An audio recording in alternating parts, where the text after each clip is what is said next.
Hallelujah. देवाच्या नावाला धन्यवाद असो. देव चांगला आहे. परमेश्वराने पुन्हा एकदा आज या सकाळच्या समयी त्याचं पवित्र वचन ऐकण्याची संधी परमेश्वराने दिली, त्याबद्दल आम्ही देवाचा धन्यवाद करूया. थोड्या वेळ आम्ही देवाचं वचन ऐकूया. आजचा विषय आहे परमेश्वराला दोष का देतो? परिस्थितीच्या विश्वासामुळं. लक्षात ठेवा, आजकालचे लोक अनेक वेळा परमेश्वराला दोष देताना दिसतात. मग ते विश्वासणारे आहेत, देवाचं भय धरणारे आहेत, प्रार्थना करणारे आहेत, चर्चला जाणारे आहेत. अशा अनेक गोष्टीने आजचा समुदाय परमेश्वराला दोष देतो. त्यांच्यामध्ये असलेल्या परिस्थितीमुळे दोष देण्यासाठी त्यांचा विश्वास कमजोर होतो. ज्यावेळेस एखाद्या कुटुंबाचा, एखाद्या मनुष्याचा विश्वास कमजोर होतो, त्याचं समर्पण कमजोर होतं, त्यावेळेस तो परमेश्वराला दोष देतो व ते नेहमीच कुठल्याही वेळेस परिस्थितीकडे बघतात व निराश, हताश, अविश्वासू होतात. त्यांचा प्रश्न हा आहे की देव मला या परिस्थितीतून का बाहेर काढत नाही? प्रभू, ज्यावेळेस आजच्या लोकांकडे पाहतो त्यावेळेस त्यांच्यातले जो विश्वास आहे, त्या विश्वासाची परिस्थिती ज्यावेळेस त्यांच्या जीवनामध्ये कमजोर होते आणि कमजोर विश्वास पडल्यामुळं आजचा समुदाय परमेश्वराला दोष देतो. प्रेम, लक्षात ठेवा, तुमची परिस्थिती अशी का आहे? येशू घरात, जीवनात आल्यावर परिस्थिती बदलते. प्रिया, म्हणून येशूला घरामध्ये घ्या, जीवनामध्ये घ्या, विश्वासामध्ये घ्या, म्हणजे तुमची परिस्थिती तुम्हाला पाहायला मिळेल की देवाने ती बदललेली आहे. आणि महत्वाचं म्हणजे परमेश्वराला तेच परिस्थितीत राहणारे लोक आवडत नाहीत. म्हणून त्या परिस्थितीतून एकाच जागच्या परिस्थितीत राहू नका, त्याच परंपरामध्ये, त्याच चालीरीतीमध्ये राहू नका. त्या साऱ्या गोष्टीतून बाहेर या, म्हणजे तुमची परिस्थिती परमेश्वराच्या कृपेने तुम्हाला बदललेली आहे हे दिसून येईल. प्रियानो, आम्ही एक वचनाकडे थोड्या वेळ लक्ष देऊया. दुसरे करिन्थकरास पत्र याचा पहिला अध्याय, दुसरे करिन्थकरास पत्र याचा पहिला अध्याय आणि वचन नंबर 24 मध्ये देवाचं वचन काय म्हणतं? प्रेषित पौल मंडळीला त्यांच्या परिस्थितीमध्ये, दुसरे करिन्थकरास पत्र पहिला अध्याय आणि वचन नंबर 24 मध्ये, आम्ही तुमच्या विश्वासावरती सत्ता गाजवतो असे नाही, तर तुमच्या आनंदामध्ये सहाय्यकारी आम्ही आहोत. तुमची परिस्थिती जी आहे ती विश्वासाने आहे. आज मंडळीची काय परिस्थिती आहे, कुटुंबाची काय परिस्थिती आहे, तुमच्या विश्वासाची काय परिस्थिती आहे? प्रियानो, तुम्ही गरीब आहात, तुम्ही संपन्न आहात तुमच्या विश्वासामुळे.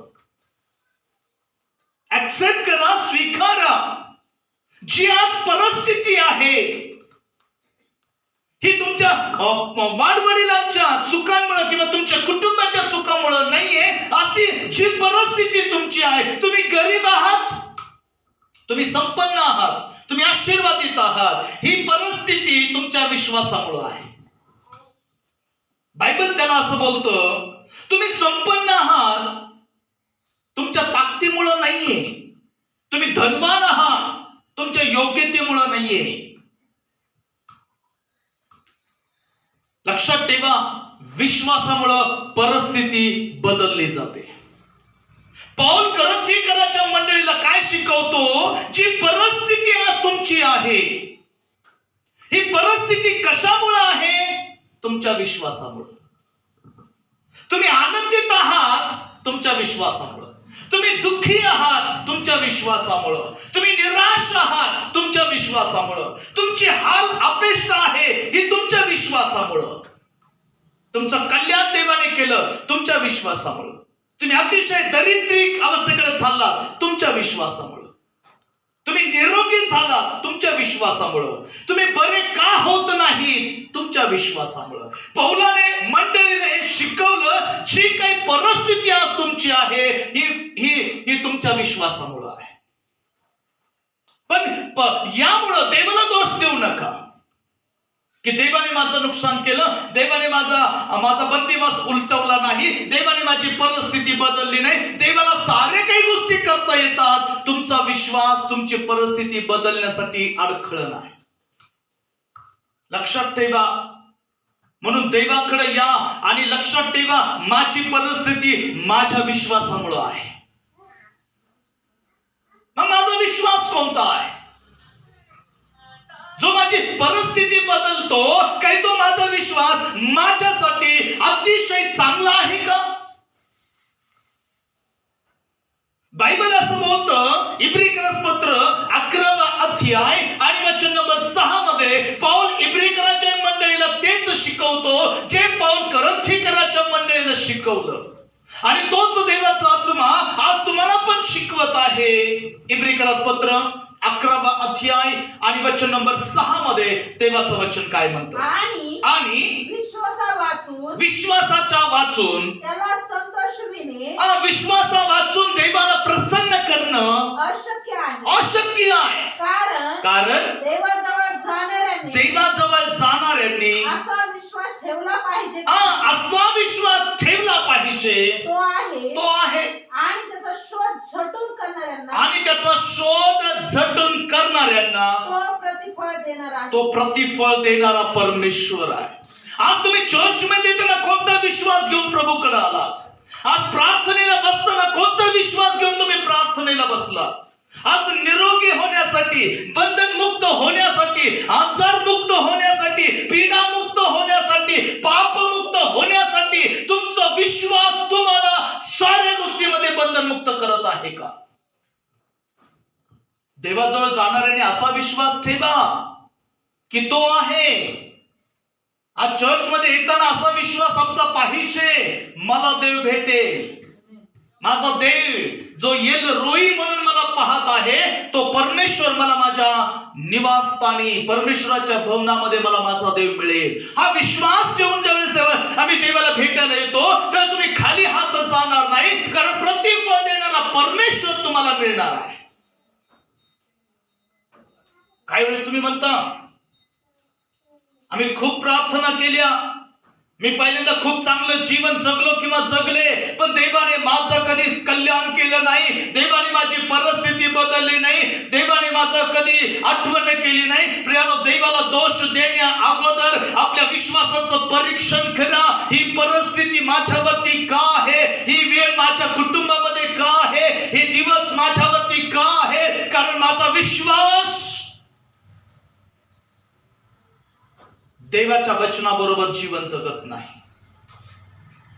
आज प्रियानो, आम्ही परिस्थितीला दोष देतो, आम्ही डॉक्टरांना दोष देतो. एवढा दवाखाना केला, त्या डॉक्टरला बरं करता आलं नाही, त्या डॉक्टरकडे गेलो पण मला काही फरक पडला नाही, मला काही गुण आला नाही, मला काही आरोग्य मिळालं नाही. आम्ही डॉक्टरला दोष देतो, आम्ही आजाराला दोष देतो. हा असा कसा आजार आहे? एवढं सारा उपाय करून सुद्धा माझ्यातील आजार निघून जात नाही. आम्ही आजाराला दोष देतो, आम्ही लोकांना दोष देतो, नातेवाईकाला आम्ही दोष देतो. एवढे सारे असून सुद्धा ताई मला माझ्या कोणी उपयोगी पडत नाही. आम्ही लोकांना, नातेवाईकांना दोष देण्याऐवजी आम्ही कुटुंबातील सदस्याला दोष देतो.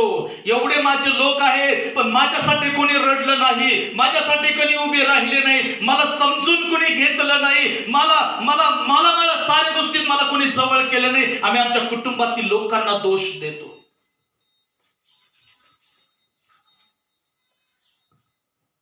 पण बायबल सांगते त्यांना दोष देऊ नका.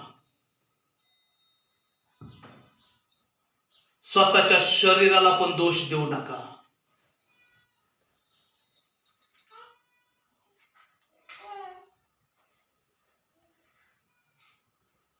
यापैकी कोणीही तुझ्या परिस्थितीला जबाबदार नाहीयेत. डॉक्टर जबाबदार नाहीये, आजार जबाबदार नाहीये, लोक जबाबदार नाहीये, घरातील सदस्य तुझ्या परिस्थितीला जबाबदार नाहीयेत, तुझं शरीर तुझ्या परिस्थितीला जबाबदार नाहीये. जबाबदार एकच आहे, तो आहे तुमचा विश्वास. या परिस्थितीला जबाबदार आहे. तुमची परिस्थिती तुमच्या विश्वासाला बदलून टाकू शकते. हे महत्वाचं नाहीये. महत्वाचं हे आहे, तुमचा विश्वास तुमची परिस्थिती बदलतो का?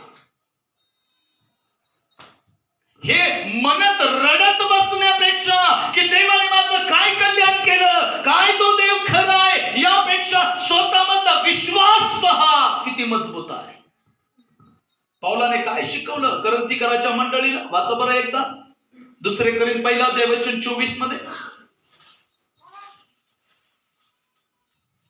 2 करिंथकरास पत्र 1 अध्याय वचन 24 मध्ये.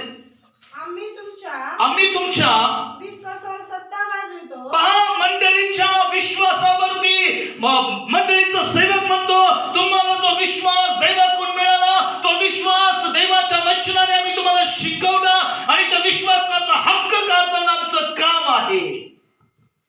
आम्ही तुमच्या विश्वासावरती सत्ता गाजवत आहोत असे नाही, तर तुमच्या आनंदामध्ये सहाय्यकारी आम्ही तुमच्या परिस्थिती जी देवाने बदलली ना, त्या परिस्थितीमध्ये आनंद करण्यासाठी आम्ही तुमचे सहकर्मी असे आहोत. सहाय्यकारी आहोत. तुमची स्थिती आहे. तुमची काय आहे आज? तुमची वेळ आहे, तुमची परिस्थिती आहे, तुमचे दिवस आहेत. ही कशामुळे आहे? ती विश्वासाने आहे. विश्वासाने तुमची परिस्थिती आहे. लक्षात ठेवा. तुम्ही जर म्हटलं, देवा मी तुझ्या वचनाने कल्याण पावणारा व्यक्ती आहे, तर खरंच विश्वास तुमचा जर असेल माझं कल्याण होईल, तर देवाचं वचन पाळायला, देवाचं वचन आचरायला, देवाचं वचन शिकायला विश्वासाने सुरुवात करा. कारण विश्वासानेच अब्राहमाला देवाने मूल दिलं. विश्वासाने देव, शास्त्र सांगतं, सारेला मर्यादेच्या पलीकडे शक्ती नसताना देवाने तिला मूल जन्माला घालण्याची शक्ती देवाने विश्वासाने दिली. दोष देऊ नका परमेश्वराला की परमेश्वराने माझं वाटोळं केलं.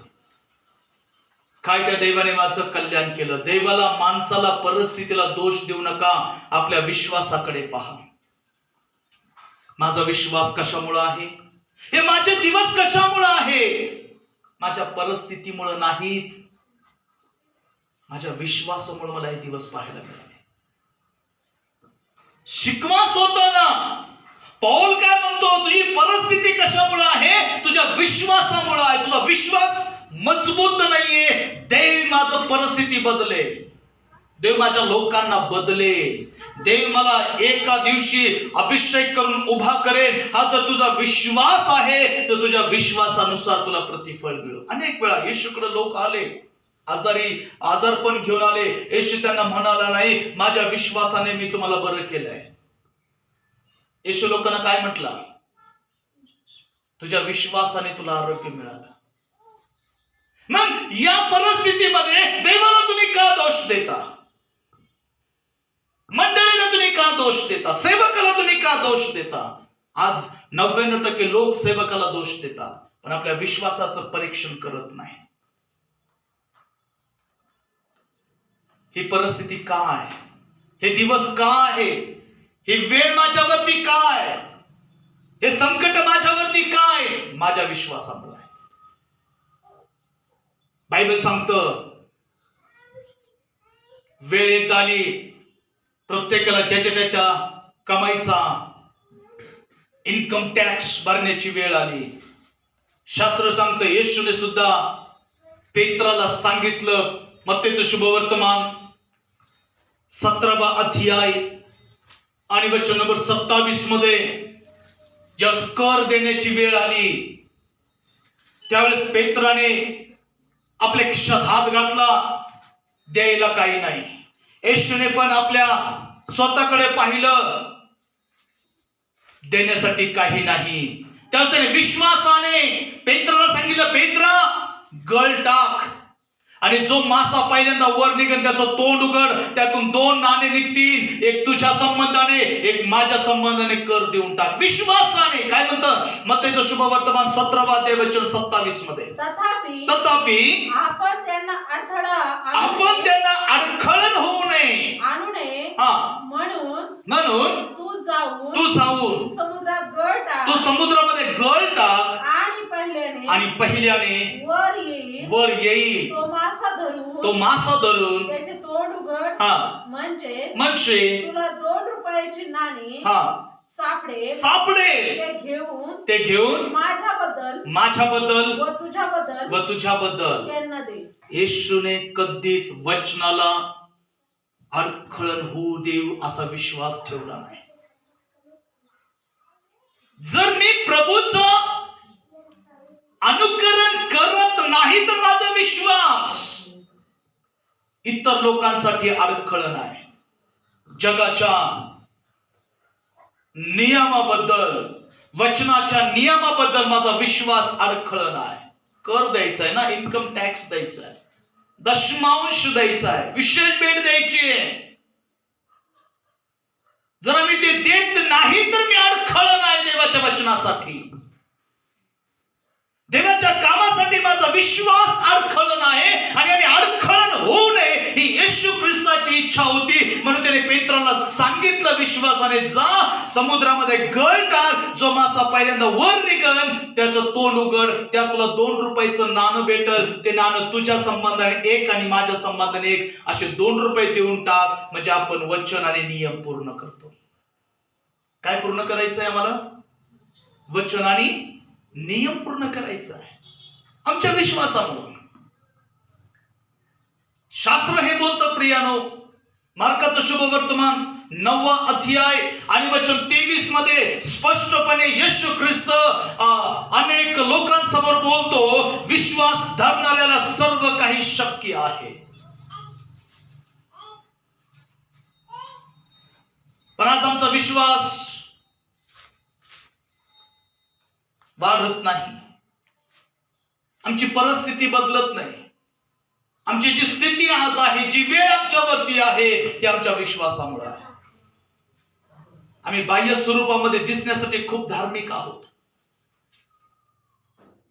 पण नियमाप्रमाणे वचनाप्रमाणे जर पाहिलं तर आमचा विश्वास आमच्या परिस्थितीला जबाबदार आहे. हे दिवस आमच्यावर का आहे? हलाखीचे दिवस आमच्यावरती का आहे? रडण्याचे दिवस आमच्यावरती का आहे? कणण्याचे दिवस आमच्यावरती का आहे? उसाचे टाकण्याचे दिवस आमच्यावरती का आहे? आम्हाला आमच्या परिस्थितीला दोष देण्याऐवजी, लोकांना दोष देण्याऐवजी, कुटुंबातील सदस्यांना दोष देण्याऐवजी, मंडळीला दोष देण्याऐवजी, सेवकाला दोष देण्याऐवजी आमच्या विश्वासाचं परीक्षण करा. पावलाने तेच शिकवलं मंडळीला, आणि मी पण तुम्हाला तेच शिकवत आहे. तुमच्या परिस्थितीला तुमचा विश्वास जबाबदार आहे. परमेश्वराला दोष देऊ नका. लक्षात ठेवा प्रिय, मला पहिली गोष्ट तुम्हाला शिकवायची आहे.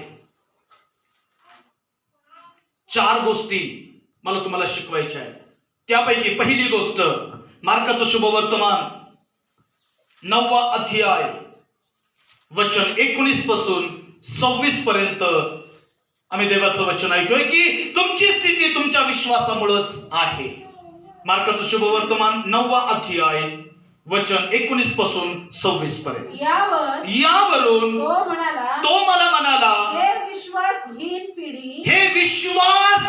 पिढी, मी कोठवर तुमच्या बरोबर असणार, मी कोठपर्यंत तुमच्या बरोबर असू, कोठवर तुम्हाला वागून घेणार. त्याला माझ्याकडे आणा. त्यांनी त्याला त्याच्याकडे आणले. तेव्हा त्या आत्म्याने येशूला पाहताच मुलाला पिळून टाकले आणि तो जमिनीवर पडून तोंडाला फेस आणून लोळू लागला. तेव्हा त्याने त्याच्या बापाला विचारले, याला असे होऊन किती काळ लोटला? तो म्हणाला, बालपणापासून. याचा नाश करावा म्हणून त्याने याला पुष्कळदा विस्तवात व पाण्यात टाकले. पण आपल्या हातून काही होणे शक्य असेल तर आम्हावर दया करा. बायबल मध्ये असं म्हणतं, या पहिल्या पॉइंटची व्याख्या व्याख्या काय आहे? तुमची स्थिती तुमच्या विश्वासामुळे आहे. बायबल सांगते एक फेब्रेकरी मुलगा, आपल्या बापाचा एकुलता एक मुलगा, जो लहानपणापासून बालपणापासून त्याला फिट येत आहे, दुष्ट आत्मा त्याच्यामध्ये आहे, आणि तो दुष्ट आत्मा त्याला नाश करण्यासाठी पुष्कळ वेळा विस्तवामध्ये पाण्यामध्ये तो दुष्ट आत्मा त्याला घेऊन गेला. पुष्कळ त्या बापाने उपचार केले, पुष्कळ वेळा वैद्य त्याने पाहिले, पुष्कळ वेळा त्याने प्रार्थना केली, पण त्याचा मुलगा काही बरा झाला नाही. शिष्यांकडे आणलं, शिष्यही त्या मुलाला त्या दुष्टात्म्यातून बाहेर काढू शकले नाही. मग येशूला 19व्या वचनामध्ये म्हणावं लागलं, अहो विश्वासहीन पिढी. कोणती पिढी आहे? विश्वासहीन, जिच्यामध्ये विश्वास नाही. आणि मग ज्या वेळेस येशू ख्रिस्त त्याच्या बापाकडे पाहतो, काय मी बरं करावं समर्थ आहे का असं विचारल्यानंतर तो म्हणतो, प्रभूजी माझ्यातील अविश्वास काढून टाका. बाप मुलासाठी प्रभू जवळ रडत आहे, आणि रडत असताना तो म्हणतो, प्रभूजी माझ्यातील अविश्वास काढून टाका. त्यावेळेस बायबलमध्ये असं म्हणतं, मुलगा लहानपणापासून अशाच अवस्थेमध्ये होता.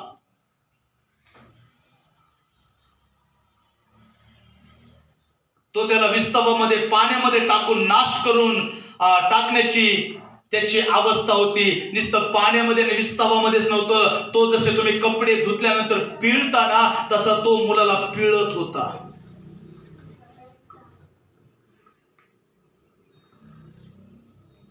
या मुलाची किंवा त्याच्या बापाची परिस्थिती अजून तशीच का राहिली? येशू त्याच्याकडे आला नाही म्हणून त्याची परिस्थिती तशीच होती. लक्षात ठेवा. तुम्ही येशूकडे आलात, फार सुंदर आहे या वचनामध्ये, तरी तुमची परिस्थिती तशीच का आहे?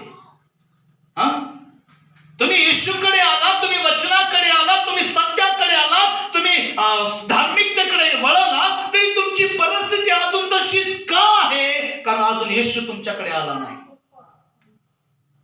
तुमच्या लोकांची मन कठीण का आहे?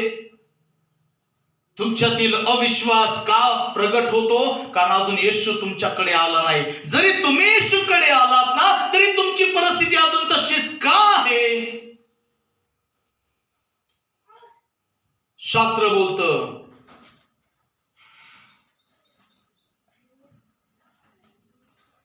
तुमच्याकडे येशू आहे, पण त्याच्यावर तुमचा विश्वास नाही, म्हणून परिस्थिती तशी आहे. तुमच्याजवळ येशू आला, पण येशूवर तुमचा विश्वास नाहीये. मंडळी, मला तुम्हाला सांगू द्या, मला ऐकणाऱ्या लोकांना मला तुम्हाला सांगू द्या, तुम्ही येशूकडे आलात, पण येशूवर तुमचा विश्वास नाहीये. म्हणून त्या बापाला म्हणावं लागलं, प्रभूजी माझ्यातील अविश्वास काढून टाका. तुमच्या पैशावर विश्वास आहे, तुमच्या परिस्थितीवर विश्वास आहे, तुमच्या लोकांवरती विश्वास आहे, पण येशूवर तुमचा विश्वास नाही.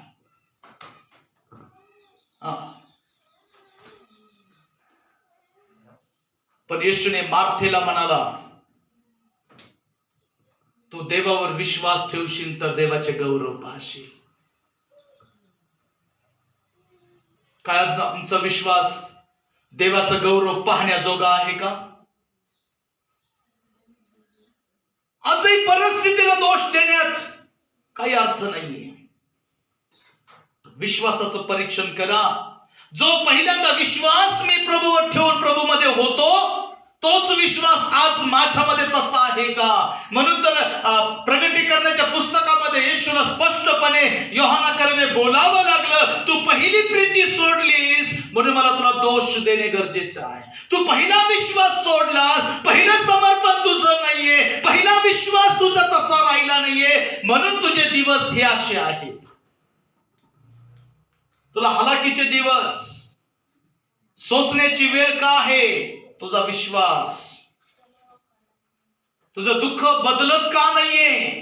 तुझं रडणं का थांबत नाहीये? तुझ्या मनातील दुःख बदलणं हे तुझ्या हातात जेवढं वाटत होतं विश्वास देवावरती मजबूत नाहीये. आमच्या पैशावर विश्वास आहे, आमच्या परिस्थितीवर आमचा विश्वास आहे, आमच्या लोकांवरती आमचा विश्वास आहे, पण आमच्या देवावरती विश्वास नाहीये. लक्षात ठेवा प्रियानो, त्या मुलाची अवस्था तशीच का राहिली? लक्ष द्या, त्या मुलाची अवस्था तशीच का राहिली? बालपणापासून तशीच का राहिली?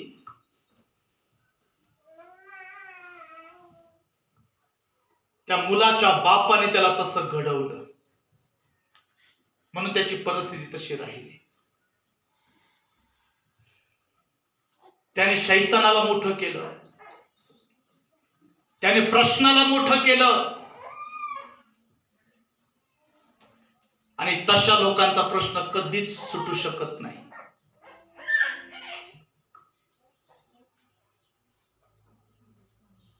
तुमची परिस्थिती लहानपणापासून तशीच ठेवू नका, बदलू द्या.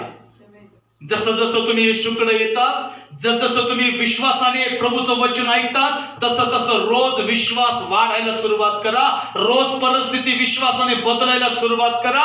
तशीच परिस्थिती घेऊन विश्वासी जीवन घेऊन जगू नका, कारण तुमची परिस्थिती तेव्हाच बदलेल ज्यावेळेस तुम्ही विश्वासाने जीवन जगायला सुरुवात करता. म्हणून तर आजचे लोक परमेश्वराला दोष का देतात? परिस्थितीचा विश्वास. ते परिस्थितीकडे पाहून देवाला दोष देतात, पण विश्वासाला पाहत नाहीत. तू विश्वास ठेव म्हणजे देवाचा गौरव पाहशील. देव तुझ्यासाठी घडवून आणेल, देव तुझ्यासाठी त्यांना बदलून टाकेल. हा जर विश्वास तुझा आहे, तुझ्या विश्वासाने तुला मिळव. लक्षात ठेवा,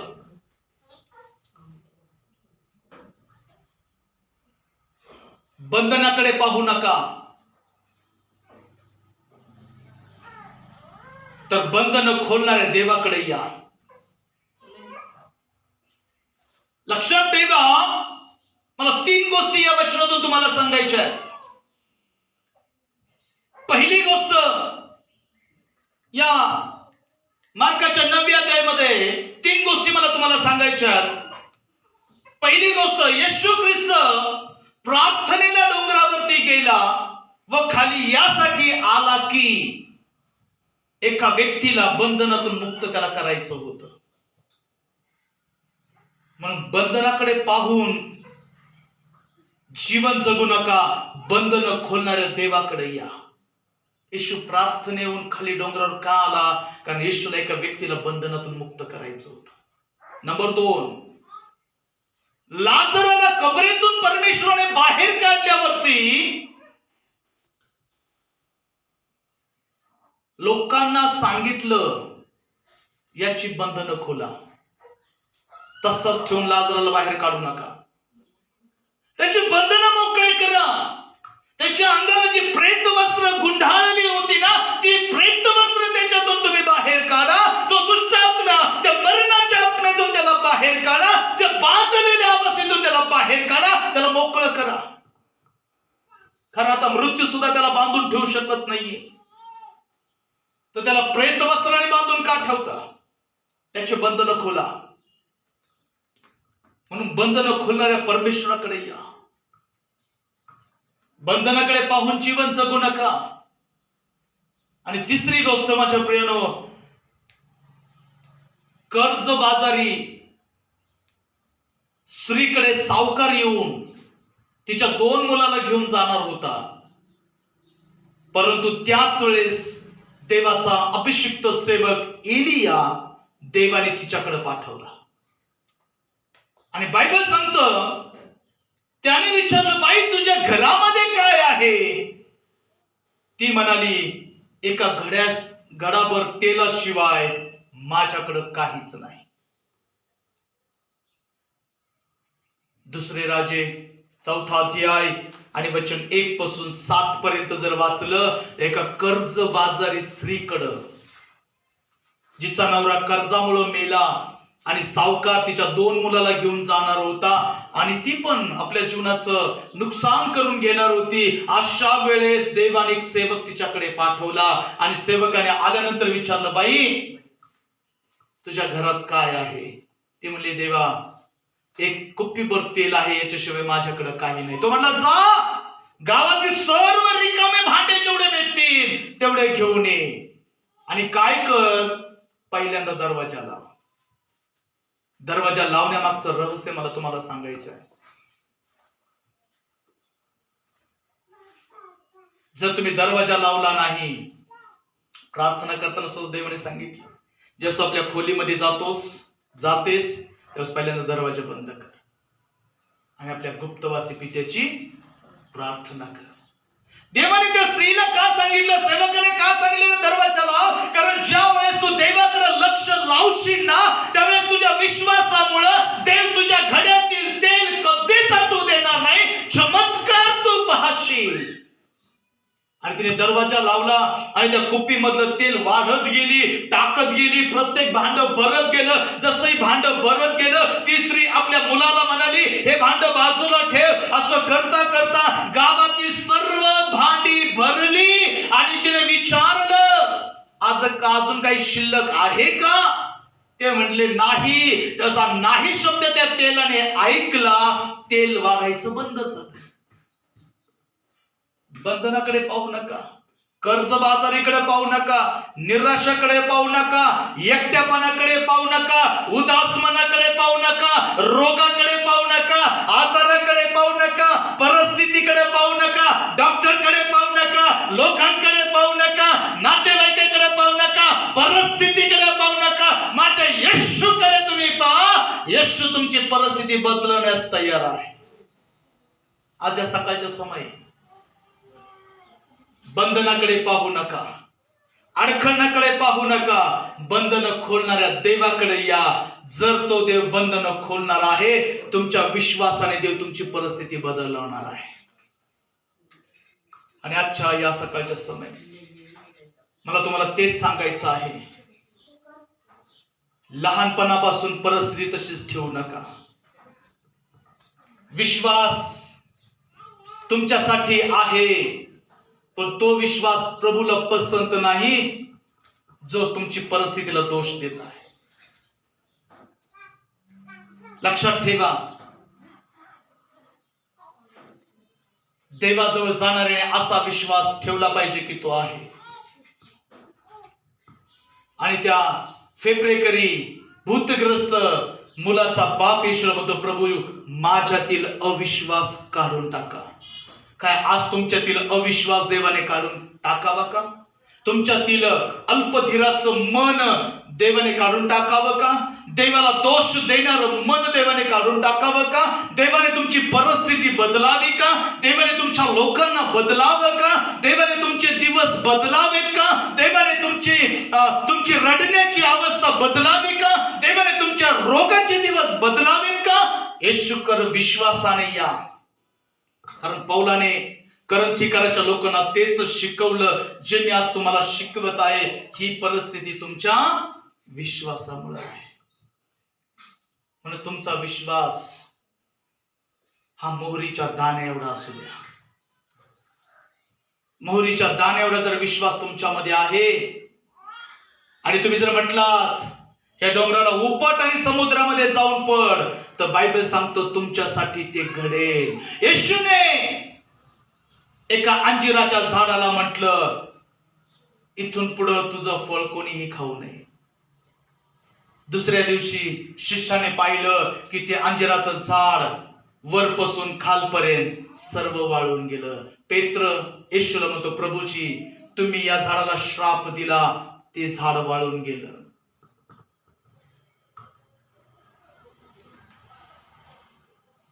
तुम्ही जो विश्वासाने शब्द बोलता तो तुमच्यासाठी खरा होईल.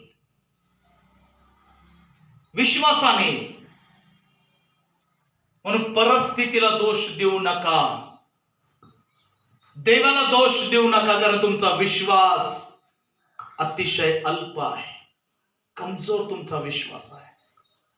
मोहरीच्या दाण्या एवढा विश्वास तुमच्यामध्ये ठेवा. तुमची परिस्थिती देव बदलेल. आज या सकाळच्या समय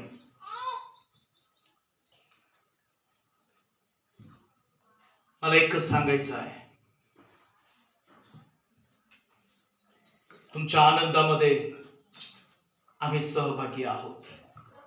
तर परिस्थितीकडे या असं म्हणण्यापेक्षा विश्वासामध्ये मजबूत राहा, परमेश्वर तुमचं कल्याण करेल. प्रभू कृपा वचनाने देव तुम्हा सर्वांना आशीर्वाद करो. आमेन.